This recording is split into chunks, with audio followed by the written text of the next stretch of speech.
El Mencho mulai karir kriminalnya di San Francisco Bay Area, di mana dia sepenuhnya ini ngecurahin hidupnya buat kejahatan. Apapun itu, narkoba, perampokan, penyerangan, intimidasi, dia ngelakuin semuanya tanpa takut konsekuensinya. Nah, sebenarnya gimana sih kisah di balik kejayaan dan kejatuhannya El Mencho? Gimana caranya dia ini bisa naik tahta jadi ketuanya CGNG? Kalau kalian penasaran, coba simak video ini dan tanpa berlama-lama lagi, langsung aja kita mulai videonya.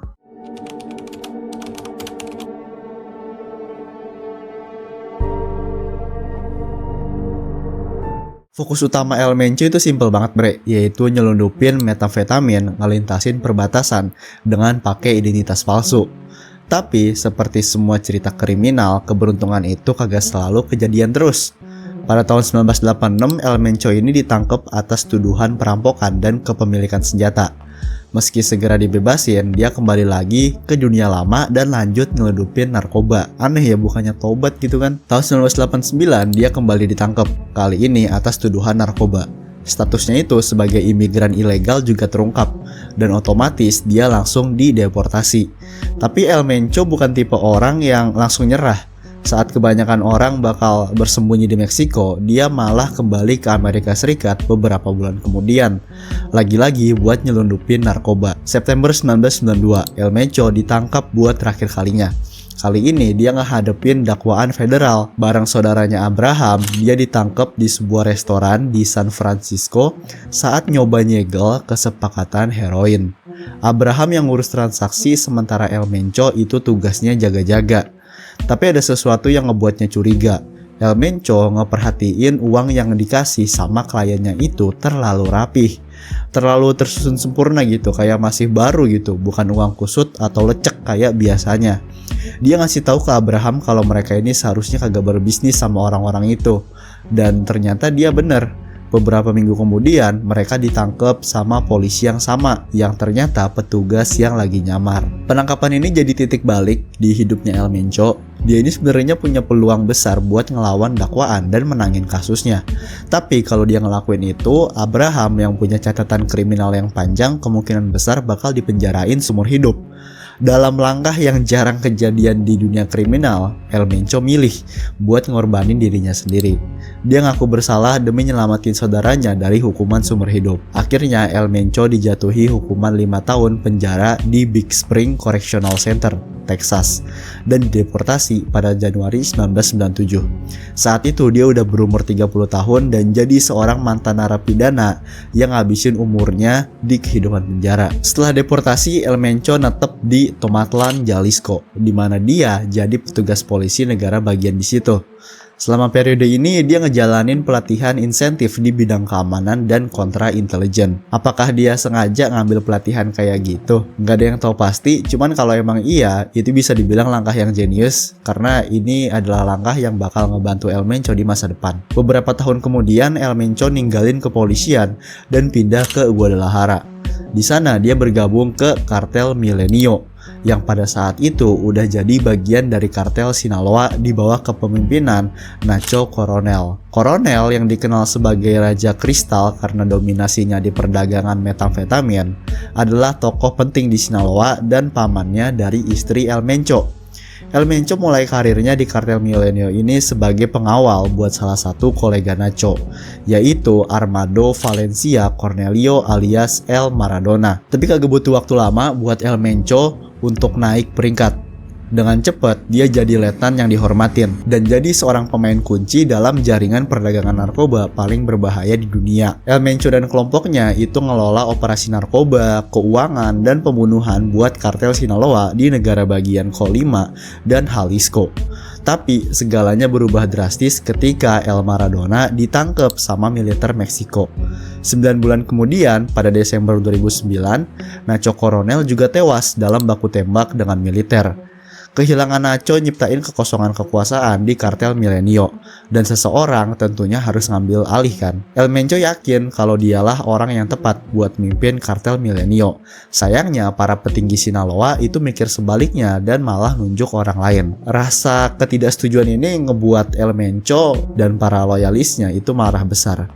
Intrik, pembunuhan, dan pengkhianatan jadi keseharian mereka. Akibatnya, perang saudara pecah di Guadalajara dan Jalisco. Konflik ini akhirnya ngehancurin kartel Milenio dan kebelah jadi dua faksi, yaitu La Resistencia yang tetap setia ke tatanan lama dan Los Matazetas yang dipimpin sama El Mencho. El Mencho bergerak lebih dulu, ngelancarin kekerasan brutal ke siapapun yang terkait dengan saingan-saingannya. Akhirnya dia menangin perang ini dan ngeluasin pengaruhnya di wilayah barat Meksiko.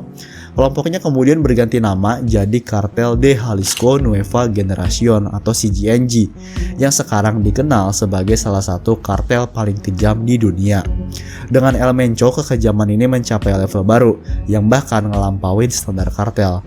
Kalau El Chapo itu ngebunuh cuman ketika dianggap perlu, El Mencho ngejadiin pembunuhan sebagai alat intimidasi massal. Ada pembunuhan massal, penculikan, penyiksaan, dan mayat yang sengaja ditinggalin di jalanan rame sebagai pesan. Dalam satu insiden yang bikin ngeri, CGNG itu sempat ngebakar seorang gadis 10 tahun hidup-hidup karena salah ngira kalau dia ini dianggap anak seorang rival.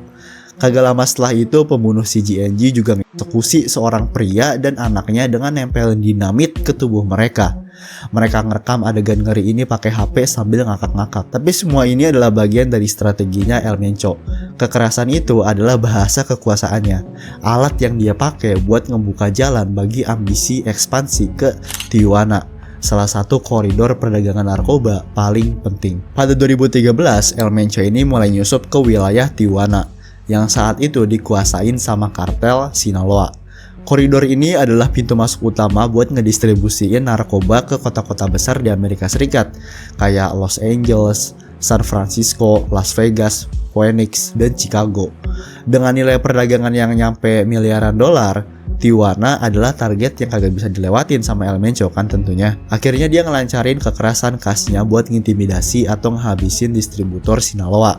Akibatnya ini micu perang yang justru emang dia mau. Saat dia tempur lawan El Chapo buat nguasain Tijuana, dia juga berhadapan sama musuh baru yaitu militer Meksiko.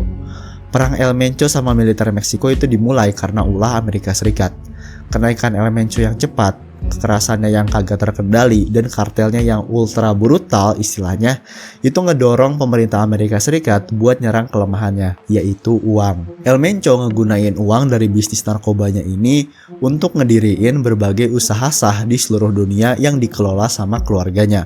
Dan karena tahu hal itu, Amerika Serikat mulai nargetin bisnis-bisnis sah ini, nangkep anggota keluarganya termasuk putranya, dan ngebekuin rekening mereka. Pada tahun 2012, militer Meksiko akhirnya ikut turun tangan dan nyoba nangkep El Mencho. Tapi langkah itu malah berubah jadi blunder besar, bre. Dalam penggerebekannya di sebuah apartemen di Guadalajara yang mereka yakini sebagai tempat persembunyiannya El Mencho, baku tembak pun pecah, dan hasilnya ternyata El Mencho malah berhasil kabur. Karena belum ngerasa berhasil, polisi federal pun ikut ke kekacauan ini beberapa bulan kemudian, di mana mereka ngelancarin penggerebekan mereka sendiri dan berhasil ngebunuh 6 anggota CGNG. Tapi lagi-lagi El Mencho bisa kabur walau spare waktunya cuma dalam hitungan menit. Digerebek terus-terusan, kekesalan El Mencho memuncak dong. Dan kagak lama kemudian dia secara resmi nyatain perang ngelawan militer dan polisi Meksiko. Dan dari sana semuanya berubah jadi lebih buruk. Pada 19 Maret 2015, polisi federal lagi ngejalanin misi di sebuah kota kecil bernama Ocotlan, Jalisco. Misi ini sebenarnya kagak ada hubungannya sama sekali ya sama CGNG, tapi mereka disergap tiba-tiba sama pasukannya El Mencho, dan akibatnya 5 polisi tewas. 2 minggu kemudian di Guadalajara, CGNG nyoba ngebunuh komisioner keamanan publik Jalisco, yaitu Alejandro Solorio. Mereka ngehujanin truk lapis bajanya Solorio ini dengan lebih dari 200 peluru. Meski untungnya gagal dan Solorio masih hidup. Tapi seminggu setelah Paskah, CGNG ngebawa serangan mereka ke level baru. Dengan senapan mesin dan peluncur granat, mereka nyerang konvoi polisi federal yang baru kembali dari misi. Akibatnya 15 petugas itu tewas dalam serangan itu, dan itu jadi hari paling mematikan bagi penegak hukum Meksiko dalam 1 dekade terakhir. Sementara itu, pasukan CGNG kagak kehilangan 1 orang pun. Beberapa minggu kemudian, giliran militer Meksiko yang nyoba hoki mereka. Dalam operasi besar buat nangkap El Mencho, mereka nurunin 2 helikopter EC-725 Super Cougar. Tapi pasukan El Menco nyambut mereka dengan serbuan senapan dan RPG buatan Rusia. Gila gak sih? Salah satu helikopternya itu terkena tembakan dan jatuh dalam kobaran api. Akibatnya 8 tentara tewas dan satu-satunya yang selamat itu kena luka bakar yang ngebuatnya nyaris kagak bisa dikenalin. CGNG secara efektif udah ngedeklarasiin perang terhadap negara.